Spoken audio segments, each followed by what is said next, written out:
Hello. Thank you very much. Brains, Boffins, and Binary. That was not written by me. It was written by one of the people we are going to have from my seance. So what I have a job to be done. Noah said, listen, everyone's coming back from coffee. We want to bring a little energy. We're going to do a PechaKucha, which I've never done before and actually did wrong, but that's okay. I'm going to have to stretch out my last slide. And, oh my God, we're already going. So what are we going to have here? So what is going to happen? The big question, what can AI do? You know, we're in a unique moment in time, and no one really understands what it's doing right now, and certainly not what it's going to do in the future. But we've been told this is a transformative technology that is changing everything. Of course, this is going to come fast. We have had transformative technology before. When the photograph came out, I know we've had a lot of art before. It was the fifth thing with it.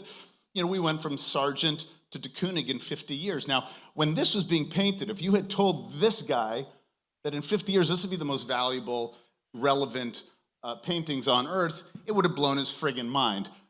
I want to understand what AI is going to do. However, I am more of a Nostradamus than a Nostradamus. I am not particularly good at prediction, evidenced by the fact that when I started my first company, a print magazine in 2003, we had a website that said proudly no website.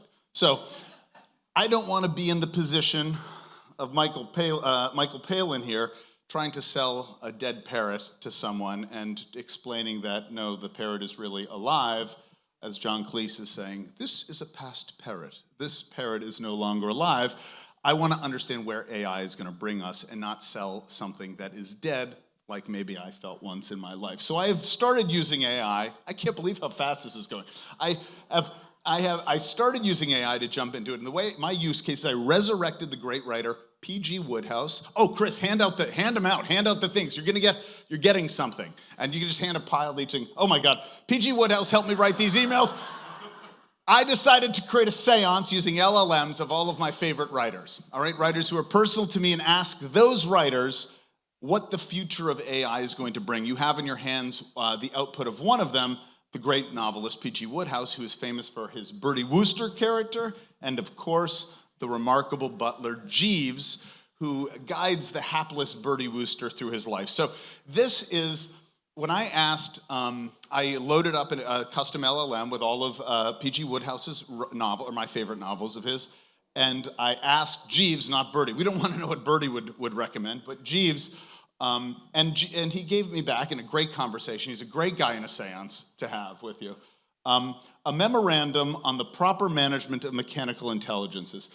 And it came up with things like this: on confidentials, treat sensitive data as the family silver, polish in-house, keep an inventory. Whoop.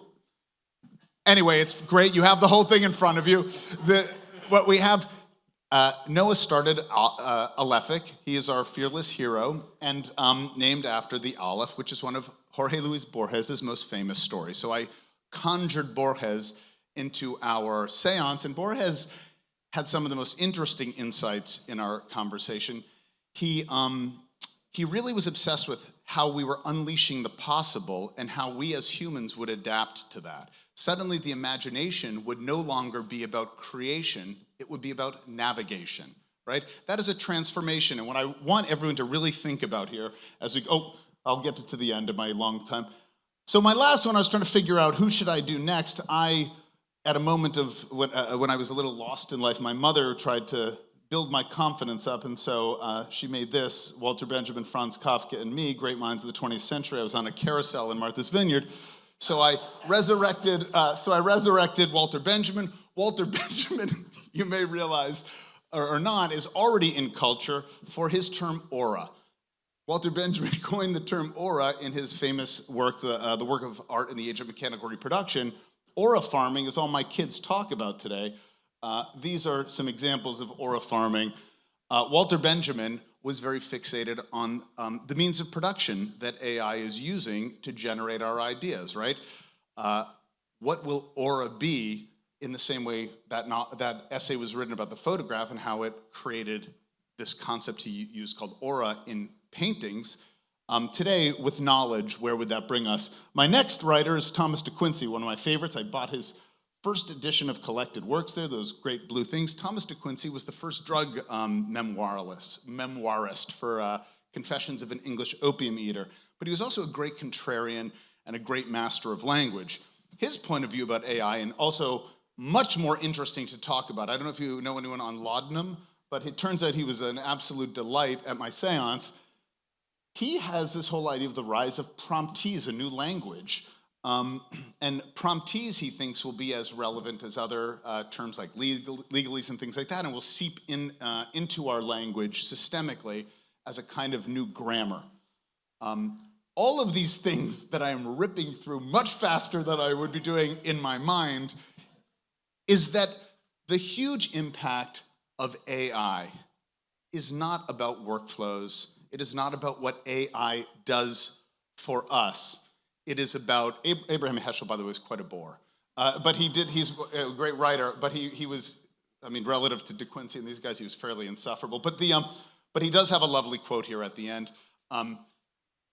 And now I have no more screens flipping through, so I can just talk through the big point. The big point is that when you try to telegraph into the future and you talk to the greatest minds of world literature, what you start to remember, like the photograph, isn't how the photograph changed the way we work.